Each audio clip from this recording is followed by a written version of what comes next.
Justice Nasira Iqbal, ان کی یہ تھیں ڈاکٹر جاوید اقبال، یہ ہیں ڈاکٹر جاوید اقبال کی بیوی جو کہ وفات پاک ہیں۔ ڈاکٹر جاوید اقبال علامہ اقبال کے بیٹے ہیں۔ جسٹس ناصرہ اقبال کے گھر پہ ریڈ ہوتی ہے رات کو اور ان کی ویڈیو سرکولیٹ کر رہی ہے۔ میں آج پھر سے پوچھتا ہوں سب سے، اپنی عدلیہ سے، میں پھر سے اپنے نیوٹرل سے یہ پوچھتا ہوں کہ کیا یہ جو آپ سینز دیکھ رہے ہیں، یہ کون سی حکومت اس طرح کی چیزیں کر سکتی ہے؟ کوئی ڈیموکریٹک حکومت یہ نہیں کر سکتی، یہ صرف مجرموں کی حکومت کر سکتی ہے۔ اور اس طرح کے کئی اور سینز آ رہے ہیں۔ حماد اظہر کے گھر کے اوپر پورا حملہ کیا گیا، ان کی عورتیں اوپر بیٹھی تھیں، وہاں پولیس دیوار چھلانگ مار کے چلی گئی۔ یہ کون سا یہ تقریب کاری ہو رہی تھی؟ کون سی غداری ہو رہی تھی پاکستان سے؟ یہ جس طرح کی ہمیں چیزیں ہمارے ایم این ایس کو پکڑ لیا، کراچی کے اندر ایم این ایس کو پکڑ لیا انہوں نے۔ تو میں پھر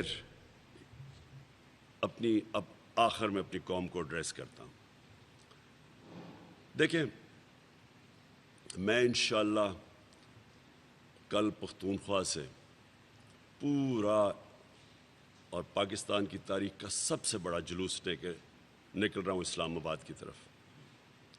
پختونخوا میں ہر جگہ سے ہمارے پاس قافلے جمع ہوں گے اور ہم اسلام آباد پہنچیں گے۔ میں اس کو پولیٹکس نہیں سمجھ رہا، میں اس کو جہاد سمجھ رہا ہوں۔ تو میں اپنی قوم کو پہلے تو یہ کہنا چاہتا ہوں کہ اگر آج کسی کو بھی کسی کی اس ملک میں کسی کی جان کو خطرہ ہے نا، وہ میری جان کو خطرہ ہے۔ لیکن مجھے اس کی کوئی فکر نہیں ہے، کیونکہ میں اس کو جہاد سمجھتا ہوں، میں اس کو پولیٹکس نہیں سمجھ رہا۔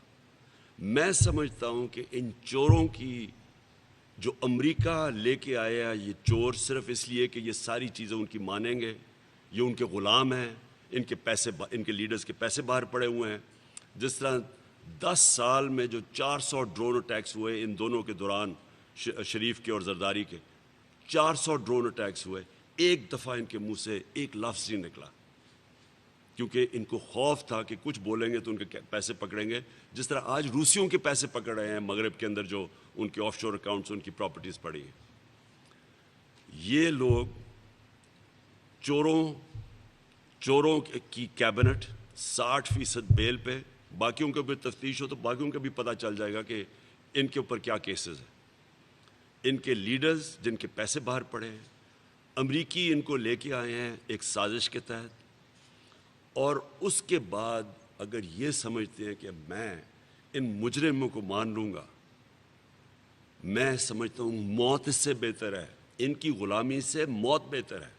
اس لیے میں جہاد ڈکلیئر کی ہوئی، اور میں انشاءاللہ کل قافلے کے ساتھ نکلوں گا اسلام آباد کی طرف۔ میں اپنی ساری آج قوم کو کہنا چاہتا ہوں، یہ جو آپ کو ڈرانے کی انہوں نے کوشش کی ہے، یہ جو کل رات سے ڈرا رہے ہیں، خدا کے واسطے یہ خوف کی زنجیریں توڑ دیں۔ خوف انسان کو غلام بناتا ہے۔ یہاں 4000 انگریز تھے صرف ہندوستان میں، انہوں نے 40 کروڑ لوگوں کے اوپر حکومت کی ہے، خوف کے تحت۔ لوگ ڈرے ہوئے تھے۔ خوف انسان کو غلام بناتا ہے۔ ہمارے سامنے افغانستان، جب بھی افغانستان کے اوپر کوئی باہر کی قوت آئی ہے، وہ کھڑے ہو جاتے ہیں، اور وہ ان کے اوپر کوئی نہیں حکومت کر سکا۔